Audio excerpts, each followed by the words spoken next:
अस्सलाम वालेकुम दोस्तों, मैं हूं मुश्ताक खटक। आप देख रहे हैं YouTube channel Mushtaq birds academy. दोस्तों, जिस तरह आपने थंबनेल पे देखा है कि मैंने बात की है कि मैं अपने परिंदों को फ़िल्टर पानी जो है पिलाता हूं, यानी जो फ़िल्टर प्लांट होता है उससे फ़िल्टर होकर जो पानी आता है वो पिलाता हूं, और मैं उसके लिए पानी को परचेज़ करके भी लाता हूं इनके लिए। और दूसरी चीज़ जो आपने देखी पोस्टमार्टम से रिलेटेड, तो जी हाँ, मैं अपने परिंदों का पोस्टमार्टम भी करवा चुका हूँ। और बहुत से लोगों को ये हंसी भी आ रही होगी ये पढ़ के कि यार थंबनेल शायद अट्रैक्शन के लिए बनाया क्या, लेकिन उसको प्रूफ के साथ मैं आपको दिखाऊंगा। और मैं आपको ये भी प्रूफ के साथ दिखाऊंगा कि मैंने फ़िल्टर पानी जो है वो क्यों स्टार्ट किया, क्या ऐसी चीज़ आ गई थी। तो मैंने देखें, सबसे पहले मैं आपको बताऊं, मेरे परिंदों में पिछले 2-3 महीनों में कोई प्रॉब्लम आई, यानी कि उनमें 1-2 पीस 3 पीस इस तरह से निकले जिन पे मेरी नज़र गई। शायद आपके अपने बर्ड्स पे नज़र जा नहीं रही होगी, लेकिन मैं आपको ये बताऊँ, जो बीमारी जो चीज़ मेरे सामने आई है वही चीज़ मैं फेसबुक पे भी देख रहा हूँ, वही चीज़ व्हाट्सअप पे भी डिस्कस हो रही है। लोगों की फिंचेस में पसलियों के नीचे, यानी वेंट की जगह से पहले जो एरिया खाली होता है, यानी कि जहाँ पर हम एग बाइंडिंग चेक करते हैं, जहाँ पे चर्बी आती है, वो एरिया फूल जाता है, सूज जाता है और पिलपिला सा होता है ना, यानी कि ना तो वो चर्बी होती है ना वो एग बाइंडिंग होती है। उसमें ऐसा लगता है कि कोई पानी नुमा चीज़ है, कोई पस है, कोई गंदी चीज़ है, गलाजत है जो भरे जा रही है, और वो फूलता रहता है, जिससे परिंदे के पर वर सब ख़राब हो रहे हैं। उसकी मतलब एक बीमार जिस्म होता है। अच्छा, उसमें होता ये है कि वो एक्टिविटी भी सही शो करेगा, खाएगा पिएगा भी, थोड़ी जगह पे सुस्त बैठेगा, लेकिन परों पे अपना मुंह जो है अंदर लेके नहीं जाएगा। इस तरह की कंडीशन है। उसको आप झांकेंगे, वेंट के एरिया में सूजन आएगी या वो फ्लाई में थोड़ा सा सुस्ती दिखाएगा, तभी आप उसको आइडेंटिफाई कर सकेंगे। अभी मैंने आपको जितना बताया, अब आप इस वीडियो क्लिप में देख लें, मैं आपको दिखाता हूँ मैं किस इशू की बात कर रहा हूँ, किस प्रॉब्लम की बात कर रहा हूँ। तो ये देखें, ये एक परिंदा है। अब पहले तो आपकी नज़र गई, इसकी दुम देखें, पर देखें, बेजान बेरौनक, ऐसा लगता है कि इसमें काफ़ी चीज़ों की डेफिशिएंसी हो गई है, कमी हो गई है, ख्वाह वो कैल्शियम की हो, मिनरल्स की हो, प्रोटीन की हो, क्योंकि एक बेरौनक सा सिर्फ जानदार जिस्म लग रहा है कि जैसे सांसें आ रही हैं। इसके अलावा कुछ ऐसा नहीं लग रहा कि मज़ेदारी नहीं है। अब ये देखने में बज़ाहिर तो 99% लोग इसको चर्बी समझेंगे, कोई एक बाइंडिंग समझेगा, लेकिन ये ऐसा कुछ भी नहीं है। ये लिक्विड शेप में है, यानी कि पसनुमा है, कोई पीप, कोई गंदा पानी इस तरह का है। अब चूँकि इसकी हालत ऐसी है कि इसका डाइजेस्टिव सिस्टम ख़राब हो गया है, या अंतड़ियों में मसला है, या जिगर में मसला है, या गुर्दों में मसला है, जिसकी वजह से इसको खुराक लगी नहीं रही। बज़ाहिर ये दाना चुगता है, बस खाता है, लेकिन उसका ऐसी खुराक का क्या फ़ायदा जो आपके जिस्म पे असरअंदाज ही ना हो, जिससे आपको विटामिन मिनरल्स प्रोटीन मिले ना, तो वो लगेगा ही नहीं, जिस्म नशुरमा ही नहीं पाएगा। इसी तरह ये देखें, मैं आपको दिखाने की कोशिश कर रहा हूँ, आपको पीला लाल नीला इस तरह का दिख रहा होता है। तो ये वाली चीज़ें आप फिंच में देखें। अक्सर तो देखने से ऐसा लगता है, क्योंकि पर आए हुए होते हैं, अक्सर ऐसा लगता है कि कोई मसला ही नहीं है। अक्सर की नज़र पड़ जाए तो वो सोचता है यार ज़बरदस्त है कि ये तो अंडे देने वाली है। अक्सर सोचते हैं कि यार चर्बी है, ऐसा कुछ भी नहीं है। अगर ऐसा होता है तो फिर हम इसका भी सोल्यूशन निकालते, लेकिन हमें डॉक्टर के पास जाने की फिर ज़रूरत नहीं पड़ती। अब काफ़ी सारे एक्सपर्ट हैं, उनको भी दिखाया गया है और उनको भी समझ नहीं आ रही, वो भी फिर तबादला ख्याल चल रहा है। और उससे बढ़कर बात ये कि फ़ेसबुक पे और व्हाट्सअप पे मुझे लगातार मैसेज आ रहे हैं लोगों की फिंचेस में ये चीज़ हुई है। मेरे पास अल्हम्दुलिल्लाह अब न्यू केसेस रुक गए, पुराने पे ही मैं तहकीक कर रहा हूँ। ये वीडियो क्लिप आपने देख लिया। इस वीडियो क्लिप में जो चीज़ आपने देखी वही मैंने बताई थी। इसी चीज़ को लेकर मैंने सर पकड़ा और पाकिस्तान भर से तमाम सीनियर्स जो एक्सपीरियंस हासिल कर चुके हैं, यानी विदाउट मेडिकल डिग्री के जिनका एक्सपीरियंस है, उनसे मैंने ये चीज़ डिस्कस करी। तो वहाँ से भी मेरे पास जो नॉलेज है वो भी शेयर करता हूँ, लेकिन साथ ही साथ मैं डॉक्टर्स के पास भी गया जो डिग्री होल्डर हैं। तो अभी मैं आपको एक क्लिप दिखाऊंगा जिस पे हम जो है डिग्री होल्डर, यानी कि जो रिसर्च डिपार्टमेंट होता है, पोल्ट्री रिसर्च डिपार्टमेंट जो होता है गवर्नमेंट का, वहाँ पे डॉक्टर होते हैं, वहाँ लेकर गया हूँ। और मैंने इस फिंच का जो है पोस्टमार्टम कराया है, क्योंकि जो इनसे डेथ हो रही थी उनके उस पीस को लेकर गया हूँ। उन्होंने उसको चीरा फाड़ी करके देखी। अब चीरा फाड़ी करके मैं आपको बताऊँ पोस्टमार्टम में क्या होता है। हमारे जहन में, मेरे जहन में भी अब से कुछ महीनों पहले तक यही जहन में था कि यार पोस्टमार्टम तो सिर्फ ये हमारे इंसानों में होता है और कोई इस तरह के केसेस होते हैं उस पर स्पेशली जो है वो किया जाता है क्रिमिनल एक्टिविटी वगैरह के हवाले से। तो परिंदों में क्या होगा, लेकिन मैं कुछ रहनुमाई हासिल कर रहा हूँ, वो मैं आगे जाके एक वीडियो बनाऊँगा कि कौन लोग हैं जिनसे मैं गाइडलाइन लेता हूँ। वो एक्सपीरियंस होल्डर भी लोग हैं और डिग्री होल्डर भी लोग हैं जिनसे मैं अपनी गाइडलाइन लेता हूँ, और तमाम लोगों से मैं उनका जो एक्सपीरियंस है, उनके जो जहनों में होता है वो ले लेता हूँ, और फिर किसी एक नुक्ते पर हम जो है इकट्ठे एक फ़ैसला कर लेते हैं कि हाँ यार ये चीज़ हो सकती है। तो उस तरह से मैं लेके चल रहा होता हूँ ताकि हर तरफ से मशवरा आ जाए, और मशवरा सुन्नत है।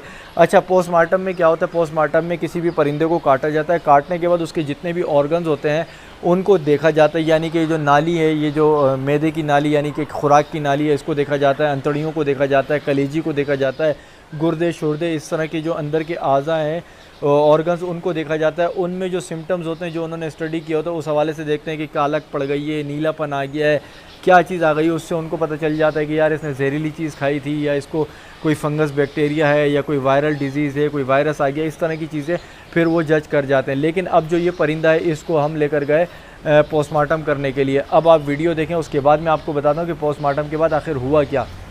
अच्छा दोस्तों, ये देखिए बिलाल आपको दिख रहा है ट्रैवलिंग केज में फिंचेस है। महकमे के जो अफसरान हैं इनका चेहरा मैं छुपाऊंगा क्योंकि यूट्यूब की पॉलिसी दिन ब दिन सख्त हो रही है, लेने के देने पड़ेंगे। आपको सिर्फ ये दिखाना था कि हम एक इदारे में आए हैं, पंजाब पोल्ट्री रिसर्च एक इदारा है जहाँ पे पोल्ट्री की रिसर्च वगैरह होती है, जो फॉर्म वगैरह लगते हैं।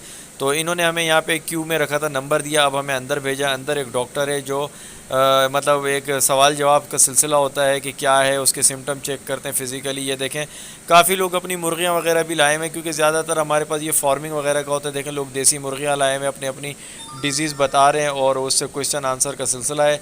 आपको यहाँ दिखाता हूँ, ये देखें आप इस लिखे हुए को तो देख के आपको यकीन आ ही जाएगा। पोस्टमार्टम वाले परिंदे यहाँ रख कर डॉक्टर साहब के ऑफिस में तशरीफ़ ले जाएँ, शुक्रिया। तो यहाँ पर पोस्टमार्टम के जो है रखे जाते हैं। ये देखें बिलाल बैठा हुआ है और अभी बिलाल को मुखातिब किया मैंने, हाँ भाई वीडियो बन रही है। बिलाल हंस रहा है कि यार ये क्या हो रहा है, किधर आ गए, कहाँ पहुँच गए हम लोग। हम बर्ड लवरों का यही हाल है, हम बिल्कुल जड़ तक पहुँचते हैं भाई, जड़ तक। तो दोस्तों वीडियो देख ली। तो मैं और बिलाल गए थे पोस्टमार्टम कराने के लिए क्योंकि बिलाल और मैंने सोचा था कि यार इस तरह का काम करेंगे ताकि हमारी अपने तजुर्बे में भी इजाफा हो और जो लोग दूसरे हैं यानी जिनके शेड में ये आएंगे या आ रहे हैं उनको हम बता सकें कि यार ये इसका ये रूट कॉज है, ये रीज़न है और ये ट्रीटमेंट है।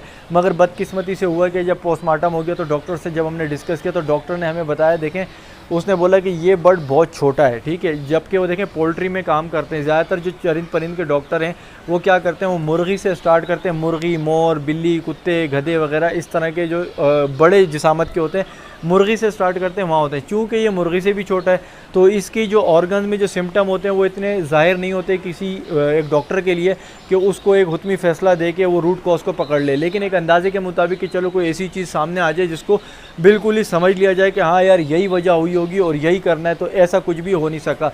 डॉक्टर ने हमें कहा कि यार इसको देखने से ऐसा लग रहा है कि इसकी ओवरी के आसपास कोई मसला है, यानी अंतड़ियों वाला जो एरिया हुआ मसला हो रहा है, वहाँ पे स्वेलिंग हो रही है, वहाँ पे कोई इन्फेक्शन पनप रहा है।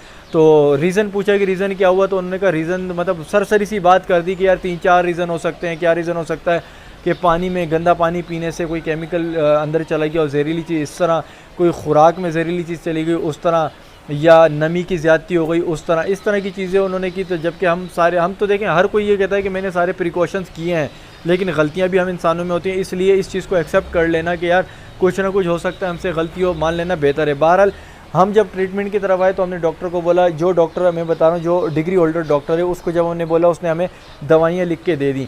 अभी आगे जाके आपको दिखाऊंगा कि दवाइयों के पर्चे वगैरह उसने जो प्रिस्क्रिप्शन लिख के दिए उसमें आपको देखेंगे कि उसने हमें क्या मेडिसिन लिख के दी। अब जब हम उससे फ़ारिग हुए, उससे फ्री होने के बाद मैंने कहा कि बिलाल हम किसी एक और की भी राय ले लेते हैं ताकि दोनों की राय को, यानी कि दोनों डिग्री होल्डर जो है उनकी राय को एक जगह करके देखते हैं। तो हमने कहा ठीक है। हमने फिर थोड़ा सा पूछ गछ करी, पता चला एक और जगह है वहाँ पर भी एक डॉक्टर, लेडी डॉक्टर थी वहाँ पे, वो बैठती हैं। हम वहाँ चले गए, लेकिन इस वक्त हम उनके किसी रिसर्च सेंटर में नहीं गए, उनके क्लिनिक में गए। जो शॉप होती है, शॉप में बैठे होते उस तरह क्लिनिक में गए। हमने बर्ड दिखाया, हमने कहा ये बर्ड है, तस्वीरें दिखाई, इसमें ये प्रॉब्लम आ रही है। उन्होंने हमसे वही सवालात किए जो पिछले वाले डॉक्टर ने किए थे हमारे से। तो फिर उसके बाद जब हमने कहा ठीक है आप दवाइयाँ लिख दें, तो उन्होंने भी मुझे दवाइयाँ जो लिख के दी उन दवाइयों को और उस डॉक्टर की दवाइयों को, अच्छा दोनों डॉक्टरों पे हमने ये पर्दा रखा था, हमने ये नहीं बताया, यानी पहले डॉक्टर को तो पता ही नहीं था कि, क्योंकि हम पहले उसी के पास गए। लेकिन जब हम दूसरे डॉक्टर के पास गए तो हमने उसे ये नहीं बताया कि हम पहले एक डॉक्टर के पास हो चुके हैं और उसने हमें क्या क्या लिखा है, नहीं बताया, हमने हिडन रखा। तो जो दूसरी डॉक्टरनी थी उन्होंने भी जो हमें दवाइयाँ लिख के दी, हमने दोनों के पर्चों को मैच किया और दोनों के पर्चों में तकरीबन एक दवाई चेंज थी, बाकी दवाइयाँ सिमिलर थी। तो हम समझ गए कि दोनों डॉक्टर का जो ध्यान है, जो उनका तजुर्बा बता रहा है, वो किसी एक आध चीज़ के इर्द गिर्द घूम रहे हैं जिसके लिए वो हमें लिख के दे रहे हैं। तो अब आप ये वीडियो देखें। इस वीडियो में आपको मैं दिखाऊंगा कि उन्होंने क्या क्या दवाइयाँ रिकमेंड की हैं और इन दवाइयों को क्यों उन्होंने रिकमेंड किया, ये भी मैं वीडियो के बाद बताऊँगा। पहले आप दवाइयाँ देख लें। ये देखें नेफ्रोफ्लश करके है, ये ब्रोफीन है और ये मेडिडेक है और ये दूसरी जो एंटीबायोटिक है कोलिमोक्सिन, और इसके अलावा एक जेटी पार है, वो जेटी पार भी आप देखें। डॉक्टर ने जेटी पार लिख के दिया था, ये उस वक्त मुझे नहीं मिला था इसलिए बाद में मिला। अब इसका जो क्लिप उसके साथ लगा रहा हूँ, ये है वो जेटी पार जो उन्होंने लिख के दिया था। अब इसके यहाँ पे देखें तो यार कोई मेडिकल का स्टूडेंट ही समझ सकता है, मुझे तो समझ आ रहा है कि ये जो है जॉइंटिस वगैरह में भी दिया जाता है। यानी लीवर की जो भी प्रॉब्लम होती है, लीवर की सूजन, लीवर में गर्मी या इस तरह से लीवर से रिलेटेड जिससे लीवर मुतासिर होता है उसके लिए, यानी जिगर के लिए। ये देखें आपको बना हुआ भी दिख रहा है, देखें जिगर की तस्वीर दिख रही है जेटी पार। तो ये भी मुझे डॉक्टर ने लिख के दिया, यानी मिली जुली चीज़ें लिख के दी जिसमें गुर्दे, अंतड़ियाँ, मैदे और एंटीबायोटिक, यही जिगर मिगर गुर्दे उर्दे, ये सारी चीज़ें उन्होंने मिला के सब कुछ दिया ताकि कोई ना कोई एक ना एक हरबा जो है ना किसी सही जगह पे फिट बैठ जाए कोई दवाई। तो ये वाली दवाइयाँ हैं, इनके बारे में अलग से वीडियो भी बना देंगे। अभी तो मैंने आपको इस वीडियो में दिखाना था कि ये क्या हो रहा है क्या नहीं हो रहा। दोस्तों ये वीडियो आपने देखी, इसमें आपने दवाइयाँ भी देखी। इन दवाइयों के बारे में अलग से वीडियो बनाऊंगा, हर दवाई की अलग अलग वीडियो बनाऊंगा। अभी मैं सरसरी से बता देता हूँ कि एक इन्होंने एंटीबायोटिक दी थी, एक इसमें जो है मल्टीविटामिन था, और एक इसमें जो है जिगर के लिए था, और एक इसमें जो है वो फ्लशर था, यानी कि जहरीला मादा और गंदगी जो गलाज़त जो है वो परिंदे की भीड़ के साथ जो है निकल जाए, इसके लिए था। तो दोस्तों अब मैं आपको बताता हूँ कि फिर मैंने क्या किया। देखें जब आपको सरसरी सी इतनी सारी चीज़ें दी थी कि ब्रूफीन भी उन्होंने दी थी, इतनी सारी चीज़ें दी, तो मैं समझ गया हूँ कि ये अंदाजे के मुताबिक चल रहा है। जब डॉक्टर अंदाजे के मुताबिक चल रहा था तो मैंने भी फिर जो सीनियर से एक्सपर्ट एडवाइस दी थी उनके साथ जो मेरे तबादला ख्याल हुए थे उसमें ये हब्स था, वेंटिलेशन यानी कि नमी वगैरह, फ्रेश एयर, इस तरह की चीज़ें थी। क्योंकि गर्मी है, गर्मी में हम जो है चाह रहे हैं कि इनको ज़्यादा से ज़्यादा ठंड हो, लेकिन वहाँ पर नमी को भी हमने देखना होता है कि अखराज हो रहा है नहीं हो रहा, फ्रेश एयर आ रही है, एग्जिट हो रही है नहीं हो रही, क्योंकि आसपास लू भी चल रही होती है। तो मैंने फिर एहतियाती तदबीरें दोनों साइड से करना शुरू कर दी, ठीक है। तो अल्हम्दुलिल्लाह उससे ये फ़र्क हुआ कि परिंदों में न्यू जो केसेस है वो आना बंद हुए, और जो 4-5 थे वो अलग ही नीचे मैंने रखे हुए हैं, और उन पर भी एक्सपेरिमेंट चल रहा है, लेकिन अभी तक कोई डेथ भी नहीं हुई। पहले उनकी डेथ हो रही थी, लेकिन अब मैंने अलग करके जो दवाइयाँ देना शुरू की तो डेथ रुक गई है, और यहाँ पे नए केसेस भी रुक गए। अब मैं आपको बताता हूँ मैंने क्यों चेंजिंग की। मैंने सबसे पहले चेंज क्या किया, मैंने पानी को चेंज कर दिया, यानी मैं फ़िल्टर पे जाके परचेस करके पानी लाने लग गया और इन्हें पिलाने लग गया। देखें भाई, हम शौक करते हैं, सबसे पहले बर्ड्स की सेहत, बर्ड की हेल्थ हमारे लिए ज़रूरी है, क्योंकि हमारा बर्ड जब तकलीफ़ में होता है, बीमार होता है, तो हम भी बीमार होते हैं, समझ लें। बेशक हम अच्छे भले हों, परिंदा बीमार होगा, हम सोच सोच के वैसे ही बीमार हो जाते हैं। तो कोई इसमें ज़्यादा रॉकेट साइंस नहीं है कि यार कोई बहुत बड़ा कोई मिनरल वाटर, कोई नेस्ले वस्ले की नहीं पिला रहे, फ़िल्टर करे हुए पानी है। देखिए आपने ये देखना है कि फ़िल्टर प्लांट जो है वो अच्छा हो, ठीक है, उसके फ़िल्टर चेंज होते रहें, ऐसा ना हो कि वो मुज़र सेहत हो। देखें पानी आपने देखा है कि हमारे लोगों में क्या होता है, हम बदकिस्मती से बोर करते हैं, बोर से पानी आता है, हम पानी का इस्तेमाल करते हैं। हम में से 99% लोग ऐसे हैं कि जो पानी को चेक ही नहीं कराते कि इंसानों के पीने के लिए काबिल इस्तेमाल है भी या नहीं है। इसी वजह से गुर्दों के अमराज आ रहे होते हैं, किसी को पथरी निकल रही होती है, किसी के ख़ानदानी निज़ाम में आप देखें पथरियाँ चल रही होती हैं, वो बोरिंग का पानी होता है। अगर आपने पानी को जज करना है, चाहे आप अच्छी जगह से भी ले रहे हैं, बज़ाहिर आपको साफ़ लग रहा है, आप कूलर में रखें, 1 हफ़्ता इस्तेमाल करें, कूलर की सरफेस में देखें अगर मट्टी बैठना लग गई, इसका मतलब उस पानी में बारीक बारीक पार्टिकल हैं, ज़र्रात हैं, जो कि जमा होकर इकट्ठे होते हैं। और आप लोगों को ये यकीनन मेरी बात समझ भी आ रही होगी कि पानी इकट्ठा एक जगह पे होता है, उसकी सरफेस में कचरा नज़र आता है। लेकिन जहाँ से मैं फ़िल्टर से परचेज़ करके आता हूँ, 10-15 दिन भी अगर कूलर को साफ़ ना करें तो कूलर के सरफेस में कोई मट्टी नहीं होती। मगर यहाँ पे बात ख़त्म नहीं होती, इसका बाकायदा लेबॉर्ट्री टेस्ट होता है। लेबॉर्ट्री टेस्ट में इसके pH, पता नहीं TDS लेवल, इस तरह के चेक होते हैं, तब जाके उसको अप्रूव किया जाता है कि हाँ ये काबिल इस्तेमाल है या नहीं है। अब हम लोग जो पानी इस्तेमाल करते हैं, नल से आ गया, नल से दे दिया, टैंकर मंगाया, हमें पता नहीं टैंकर वाले ने टैंकी को साफ़ किया नहीं किया, किया तो किस केमिकल से किया। अगर उस केमिकल से उसने टैंकर को साफ़ किया तो क्या उसके बाद उसने केमिकल वाले टैंकर को भी धोया या नहीं, वो केमिकल लगे हुए, वो जो पहली खेप होगी जिसको पहली डिलीवरी आएगी उसमें तो केमिकल आ रहा होगा। इस तरह के ख़तरात मुहैया होते हैं। टैंक में पानी पड़ा है, पता नहीं कब से पड़ा है। फ्रेश वाटर का ज़रूरी होता है कि आप फ्रेश वाटर दें, क्योंकि आपने एक गलती करी, परिंदों को एक दफ़ा पानी पिला दिया तो वो गए, आपके हाथ से तीर निकल चुका है, फिर आप रिकवरी नहीं कर सकते। दोस्तों अंधेरा हो रहा है, रिजल्ट आपको गंदा दिख रहा होगा, यानी डार्कनेस आ रही होगी, कंप्रोमाइज़ करें। बेहतरीन बात बता रहा हूँ, इसलिए मैं रुकूंगा नहीं, क्योंकि अगर मैं छोड़ूंगा तो फिर हो सकता है मैं दूसरे कामों में इंगेज हूँ, तो इसलिए कोऑपरेट करें। तो क्वालिटी अगर अच्छी नहीं है तो बर्दाश्त करें, काम की बात तो मैं आपको बता रहा हूँ। इसलिए मैंने जो है फ़िल्टर पानी का इस्तेमाल करना शुरू कर दिया। और दूसरे लोग जो सोच रहे होंगे यार ये तो नया कट्टा खोलता है, हमेशा महंगी महंगी बातें बताता है, तो उनके लिए भी बता दूँ कोई ज़रूरी नहीं है। सबसे बेस्ट तरीका बताता हूँ, सबसे बेस्ट तरीका ये है कि आप किसी फ़िल्टर में ना जाएँ, किसी मिनरल वगैरह के चक्कर में ना पड़े। आपको पानी बज़ाहिर साफ़ लग रहा है, कुल्ली उल्ली करके देखें, आपको ठीक लग रहा है पानी, आप उसको बॉयल करें, अच्छी तरह जोश दें, क्योंकि बॉयल करने से तमाम जरासीम मर जाते हैं। बॉयल किया हुआ पानी रखें, जब वो नॉर्मल हो जाए, पीने के काबिल हो जाए, वो परिंदों को दें, परिंदों के लिए बॉयल करके रखें। फ्री में हो जाएगा काम और बेहतरीन काम होगा, आपको टेंशन ही नहीं होगी। बहुत सारी बीमारियाँ इसी से जाती हैं, गुर्दों के फेलियर इसमें आते हैं। लोग सोचेंगे अचानक अमवात जो होती है परिंदों में हार्ट अटैक से होती है, गुर्दे फेलियर फेलियर से होती है। हम लोग कहते हैं रात में परिंदा ठीक था, सुबह मर गया। एक दूसरे डिस्कस करते हैं, लोग तरह तरह की बातें करते हैं। हार्ट अटैक को भी नहीं माना जाता। बहुत सारी वीडियो जब सामने आई, बहुत सारे सीनियर्स ने खुल के इजहार किया, तो लोगों ने फिर इस चीज़ का यकीन करना शुरू कर दिया कि वाकई हार्ट अटैक होता है। इससे पहले सोचते थे हार्ट अटैक इंसानों में होता है। इसी तरह गुर्दे फेल भी होते हैं। ज़ाहिर है, देखें जो जानदार जिस्म है उसकी फंक्शनलिटी, उसके ऑर्गन्स अल्लाह ताला ने वैसे ही बनाए। वही खुराक की नालियाँ, वही मैदा है, वही मतलब पूरा प्रोसीजर वही चल रहा होता है। उसी तरह खुराक हो, पानी हो, लिक्विड हो, उसी तरह गुर्दे से होके जारी होती है। गुर्दे में अगर ज़ाहिर है इसमें जो मिनरल वगैरह होते हैं उनकी क्वांटिटी अगर उस तरह की नहीं है जो इंसानी जिस्म के लिए, जानदार जिस्म के लिए मुफीद है, तो वो ज़ाहिर है वो गुर्दों पे लोड पड़ेगा। गुर्दों पे लोड पड़ेगा तो वो कितना सर्वाइव करेंगे। इसी तरह अब आ जाते हैं दाने पर। दाने को मैंने ये देखा कि दाने में भी प्रॉब्लम आ रही है। दाने में प्रॉब्लम क्या आ रही है? एक दुकानदार है, वो कहता है यार ये कट्टा इतने का है, यानी कि दूसरे से 300 रुपये सस्ता है। हम सोचते हैं यार ये सस्ता दे रहा है, वो हमें लूट रहा था। लेकिन फ़र्क होता है, जो सस्ता दे रहा है वो कचरा मिला हुआ भी दे सकता है, डस्ट मिली हुई होती, कंकर आते हैं। अभी मैं आपको वीडियो क्लिप लगा के दिखाता हूँ, आप वीडियो क्लिप देखें कि उसमें कितने कंकर, कितने ज़र्रात, कितनी मट्टी है, आप देखें। अच्छा दोस्तों देखें, अब मैं आ गया हूँ यहाँ पे ट्रे पे। मैंने दाना कुछ रखा हुआ है आप लोगों को दिखाने के लिए कि देखें जो ट्रे हम देते हैं उस ट्रे में से जो बच जाता है नीचे, तो कभी गौर किया हो आपने तो देखें। ये तो आपको कंगनी नज़र आ रही है, अभी देखें फोकस में लेगा ना मोबाइल तो आपको पता चलेगा। ये देखें, अब आपको ये देखें, ये जो कंकर नज़र आ रहे हैं, ये देखें, ये ब्राउन ब्राउन काले काले जो छोटे से नज़र आ रहे हैं, कंगनी तो आप पहचानते हैं। अब ये जो ब्राउन ब्राउन है ना, ये देखें कंकरियाँ। इसी तरह वो डस्ट जो है इसके साथ आपको दिख रही है डस्ट, ये देखें, ये ट्रे के नीचे बचता है। अब ये देखें, ये दाने के साथ जब उनके पेट में जाएगा तो उनकी अंतड़ियों में, उनके मैदे में डाइजेस्टिव सिस्टम क्यों नहीं तबाह होगा। आप ये देखें, गौर करें, ये जो ब्राउन ब्राउन काला काला जितना भी दिख रहा है, ये वो कचरा है जो वज़न बढ़ाने के लिए, और ये लोग जो भी ये करते हैं हराम खोरी करते हैं और हम लोगों को धोखा देते हैं, हमारे बर्ड्स के साथ खेलते हैं, और हम लोग जो है ना इनके हाथों इस तरह से मजबूर होते हैं। और ये चीज़ देखने वाली होती है, और इस चीज़ से जो है हम लोगों को बचना भी है और परिंदों को भी बचाना है। दोस्तों आपने देख ली ये वीडियो, देखें मैं आपको प्रूफ के साथ दिखा रहा हूँ। ये मैंने सस्ता लिया था क्योंकि ज़ाहिर है बोरा बनता, मुझे क्या पता। लेकिन जब दाना ख़त्म होता रहता ट्रे में से, ट्रे की सरफेस देखे तो उसमें यार कंकर, आपने देखे कितने मोटे मोटे कंकर थे। इसके अलावा डस्ट अलग है। अब क्या करें, सबसे पहले तो आप दुकानदार से बात करें कि अगर अच्छी क्वालिटी का है, बेशक थोड़े पैसे ऊपर ले लो, अच्छी क्वालिटी का दे दो।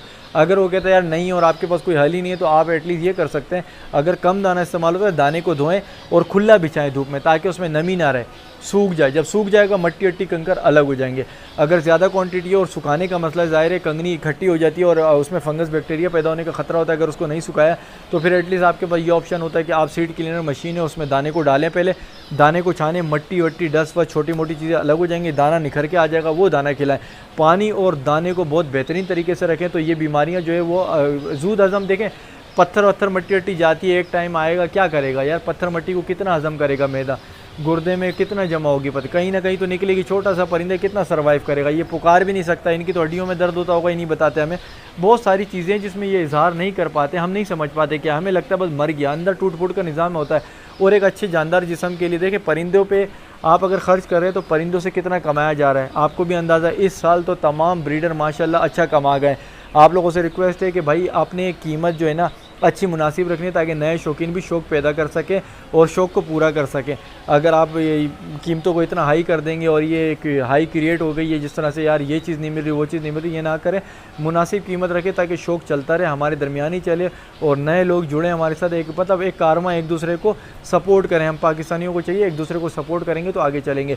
उसी तरह अगर कोई दुकानदार देख रहा है जो सीड वगैरह का काम करता है, उससे भी मेरी रिक्वेस्ट है कि भाई आप क्वालिटी वाला दाना रखें। बेशक आप बता दें, बता के महंगा दे दें, आप उसे बता दें यार ये घटिया क्वालिटी है, सस्ते के चक्कर में ले जा रहे हो, ये हो जाएगा, ये महंगी है, तो यकीनन अपने बर्ड्स को बचाने के लिए एक शौकीन बंदा थोड़े पैसे ऊपर दे देगा, क्योंकि उसे पता है इन दी एंड वो ब्रीड अच्छी करेंगे, ज़िंदा रहेंगे, ब्रीड देंगे और वो ब्रीड को बेच के कमा भी सकेगा। तो ये मेरी आप लोगों से दरख्वास्त है और ये सारी टिप्स थी। इसके अलावा जो है मैंने कुछ चेंजिंग्स की हैं, आपने देखा पीछे से मैंने तरपाल उठा दिया है और मैं हर 2-3 घंटे के बाद जो है ना इसको मौसम के एतबार से मैनेज करने की कोशिशों में लगा रहता हूँ। तो ये मैंने आज इन्फॉर्मेशन देनी थी कि भाई क्यों फ़िल्टर प्लांट से मैं ख़रीद के पानी पिला रहा हूँ और दाने में जो है वो किस तरह से कचरा आता है और पोस्टमार्टम क्या चीज़ है और किस तरह से किया, क्यों किया मैंने। जो बीमारी है जिसके बारे में मैंने डिस्कस किया पूरा, इसका अभी तक कोई हुतमी जो फ़ैसला होता है, ये रूट कॉज होती है, वो अभी तक पकड़ी नहीं की। मैंने पाकिस्तान के तमाम बड़े फार्मरों को कंगाल लिया है, तभी जो है ना शशो पंच का शिकार है, क्योंकि ये अंदर जो है क्या चीज़ें नहीं पता चल रही, कौन सी गलती है, क्या हो रहा है, कुछ नहीं हो रहा।